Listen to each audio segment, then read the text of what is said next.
This is Mel Allen. Baseball is heading down the home stretch. And they're off. The hard-charging Cardinals continue to set the pace, putting on a relentless run that could wind up in the winner's circle.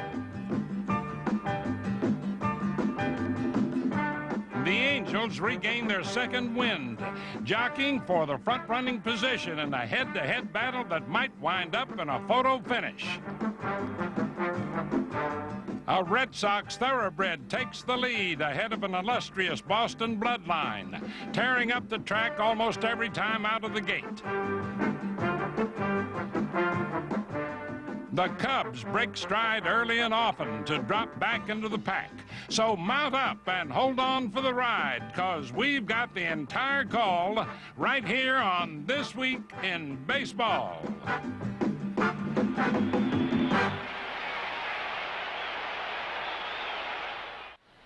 National League scene.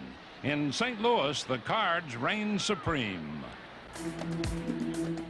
With 13 wins and 14 games, life at the top of the East has been grand for St. Louis, and pennant fever is even higher since picking up former Red Cesar Cedeno, who's really picked up the Cards. Just been outstanding. I think he's hit almost 500, 480 or something like that. And he's had 3 game-winning hits. He's had 4 home runs, and without him, I don't think we'd be presently where we're at all. I mean, I think he's the guy that gave us the lift that we needed. You know, they asked me if I would accept the trade, and I really did. I said, yeah, of course, I welcome the trade. And, you know, this is it's a big chance for me. And the first time that I hit, my first time up, even on the first swing that I took, I hit a home runs, and I mean, the crowd went wild. And he starts a Cardinal career. Swing and a long one. Does he start it in style? Goodbye, baby. Cesar Cedeno in his first swing as a Cardinal hits a shot deep over the left field wall, and he tags them all. And that was the first time in my 16-year Major League career that I had an ovation when somebody asked me to come out of the dugout. And believe me, I had the shield all over. And from then on, I mean, I had all the confidence that I needed of myself. And it was all that I needed. It was a little boost that I needed. And here I am. He was also there when Whitey Herzog needed to keep a Cardinal rally alive against Montreal. The Redbirds had been 5 runs down, but fought back. And in the 7th, Cedeno came to the rescue with 2 men on. An RBI single to cap off a 4-run outburst and bring the Cards within a run. 1 inning later, the Cards down 6-5. Again, St. Louis put the heat on. With a man on, Jack Clark, after a month on the disabled list, came to bat. And with a count 3-2, Clark's sock made the park rock. Swing and a long one. Way back. Clark has done it. It's over the boards, and the Redbirds lead 7-6. And 7-6 it stayed, thanks to Clark's home run number 22. Manager Buck Rogers had to witness another Cardinal comeback next game when Willie McGee came up in the last of the 9th with 2 out and St. Louis down 5-4. McGee's single kept St. Louis alive and set the stage for yet another dramatic drive when up stepped Tommy Herr with a chance for RBI number 100. Fastball hit to left. It's deep to the track. Range could be. It's gone. Tommy Herr hits a 2-run homer. The Cardinals pull off another miracle. 3 straight comeback wins against Montreal. Then more drama when Pittsburgh came in. While the rival Mets were winning their game, St. Louis needed late-inning sparks and got them from Terry Pendleton. A 2-run triple gave the Cards a 5-4 comeback victory as they went on to sweep 2 from the Bucks. Overall, 6 straight wins and the division lead. Now, on to Houston, where the cruising Astros were stalled by a red machine. Basking in a glow of a late-season revival, the Astros won 9 in a row and 21 of 25. During that stretch, they swept 2 from Los Angeles to shrink the Dodgers' first-place lead down to less than comfortable size. But then the rough-and-ready Reds rolled in, winners of 6 straight, still charging. Dave Parker attacked Astro pitching for 5 hits in the series while cashing in on home run number 29. Besides a league-leading 113 RBIs, the Cobras among the top 10 in 6 other hitting departments. Dave Concepcion used his veteran polish to rub out Houston in the finale. He went 2 for 4 while driving in 3 runs, including the game winner. As for the Reds, 2 of 3 from the Astros, 8 of 10 overall, and still in sight of the Dodgers. Pete Rose also got on the stick, raising his all-time hit total to 4,200. And with 102 hits this year, Rose set a major league record by collecting 100 or more hits 23 straight seasons. Max Venable, a member of the Reds' younger set, helped spark Cincy in one game with a pinch hit double to snap a 2-2 tie as the Reds came from behind for the 39th time in their 80 victories. Also not about to surrender was Reds pitching. Reliever Ted Power short-circuited Houston with a save in one game and a win in another, as Cincinnati raised its record 15 games over 500 for the first time in 4 years. Tom Browning kept the Reds' pennant flame still flickering when he beat the Braves for win number 10 in a row. The victory also lifted his totals to 19-9, tying a team record for most wins by a rookie. Now, it's time to open the notebook for this week in baseball's Twib Notes from around the National League. As Pedro Guerrero goes, so go the Dodgers. Pedro powered L.A. into first place with a record 15 homers in June, but during his recent 17-day injury absence, L.A. played only 500 ball. Then Guerrero came back and in his first 3 games had 7 hits as the Dodgers took 2 out of 3 from Houston. The Mets' Dwight Gooden punctuated his major league leading 22nd win with 3 hits and 4 RBIs, including his first home run. In all, 20 hits to break Tom Seaver's team mark for most hits by a pitcher in one season. By the way, Gooden gave up an unearned run to the Pirates, but did not allow an earned run in 4 outings. In the same game, Rusty Staub batted for Gooden in the 8th inning and singled for career pinch hit number 100, only the 10th player to ever reach that milestone. The Phillies' Mike Schmidt entered the record books in a game against the Mets when he smashed home run number 30, becoming just the 4th player in history to hit 30 or more homers 11 times. That put Schmidt in company with Babe Ruth, Hank Aaron, and Jimmy Fox. Cardinal Vince Coleman has set the league on fire with a rookie record 105 steals. And get this, he has swiped more bases than 5 teams in the league. With Willie McGee also on the loose, the two have combined for 157 steals, just 3 shy of the big league mark for most stolen bases by 2 teammates in the season. Now, for this week's quiz, can you name the teammates? Stay tuned for a pair of expos. American League sizzle. In Anaheim, the Angels reignite.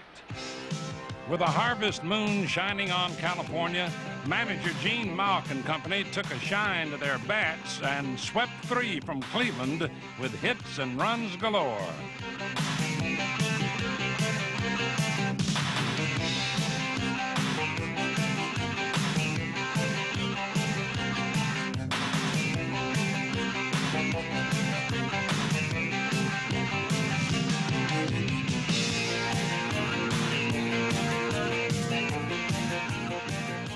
Doug DeCinces returned to form after missing a month due to back injury.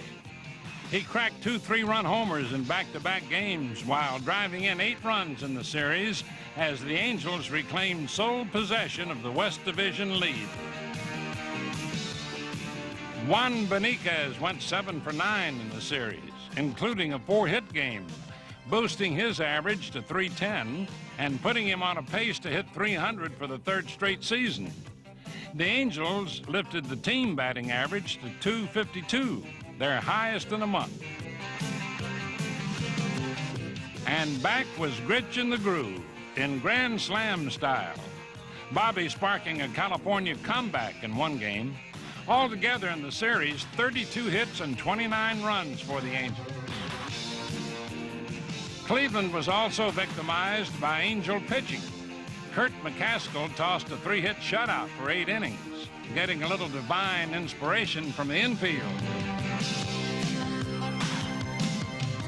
While McCaskill was right on target against the Indians, so was rookie reliever Stu Clyburn, who finished off the Tribe in a game that boosted California to 5 straight wins.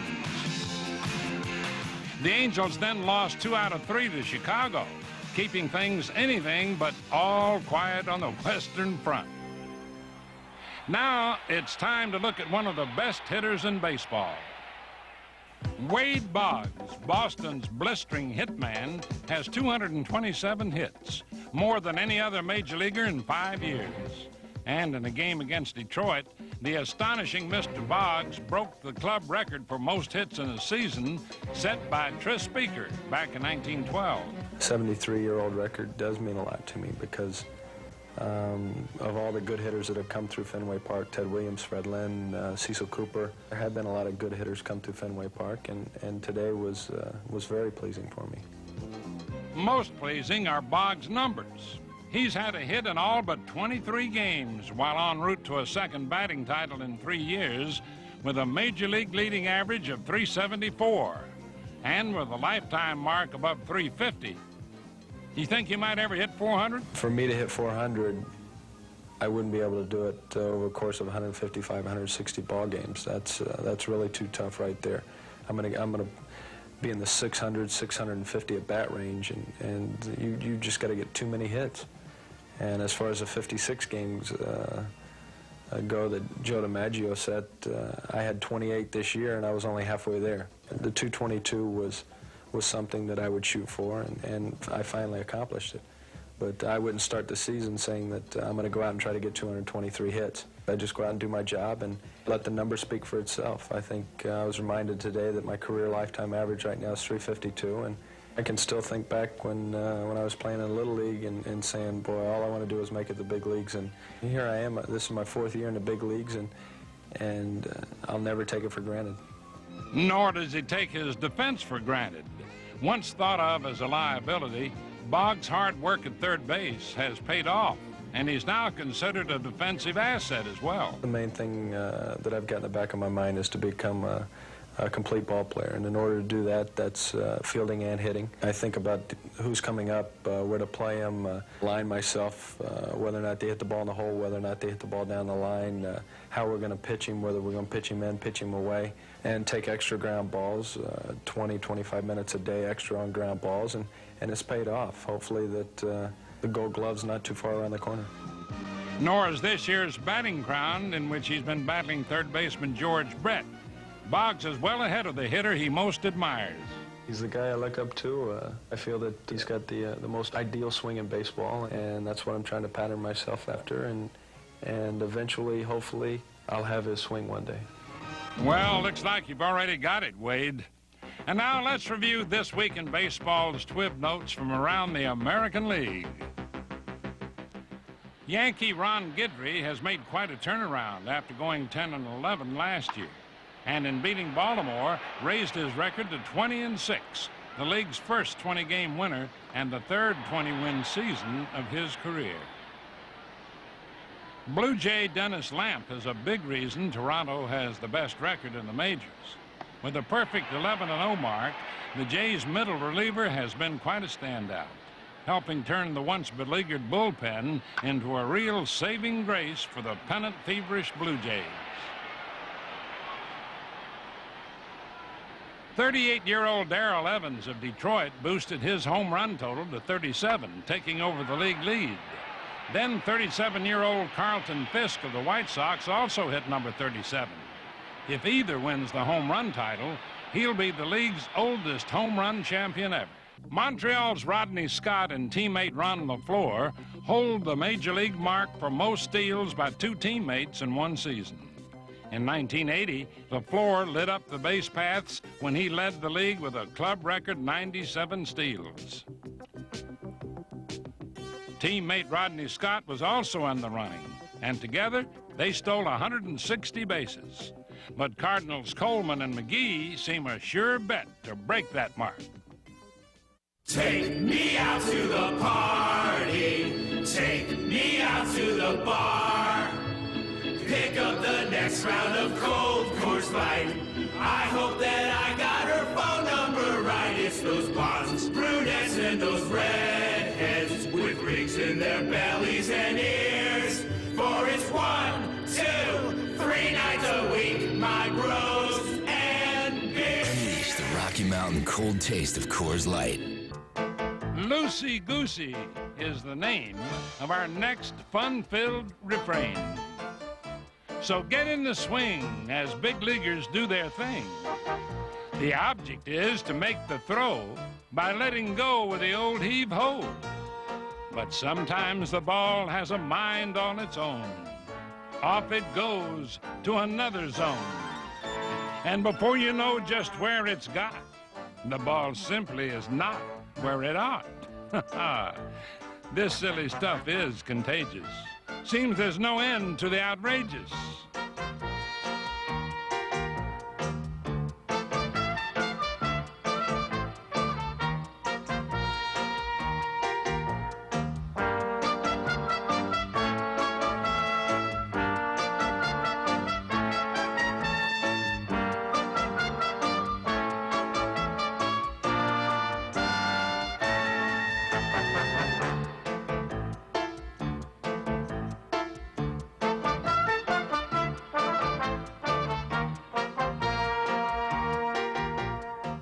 There simply must be a way to get that ball to obey. Just be patient, the end is near. In fact, it's time to head on out of here.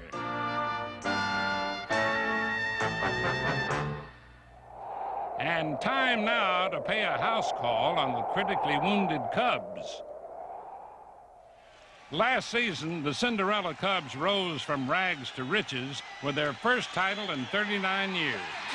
Cubs are the champion! The Cubs are the champion! The Cubs win! Look at that mob scene! But the champs of the National League East turned to non-contenders this year. Elation became frustration and headache. So many aches, in fact, the Cubs were listed in critical condition. With 11 players disabled, Chicago used 97 different lineups in 147 games. In fact, things got so black that at one point, 4 starting pitchers were out of action. We did have high hopes, and I think the guys down on the field had high hopes, and I know our fans had high hopes. We even thought when Sarge and Bobby went down and Sut went down, we still thought that we could overcome that. But as guys kept going down, particularly the pitching staff, as it collapsed, there was just no hope.